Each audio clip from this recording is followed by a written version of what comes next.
How to make all columns the same width in Google Sheets.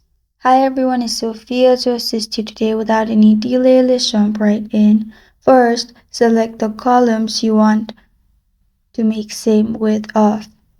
After selecting from top, which is A, B, C, D, E, F, whichever column you want, after you've done that, right click and you'll find this kind of screen pop up. Click on Resize Columns.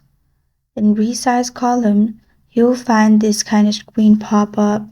In here, as you can see, I'll simply write 100 and then make sure your green dot is in Enter New Column Width in Pixel. After you press on OK, your width will be how much you have selected. This is how to make all columns the same width in Google Sheets. Thank you for joining me today. If this video helps you out, please leave a like and subscribe for more.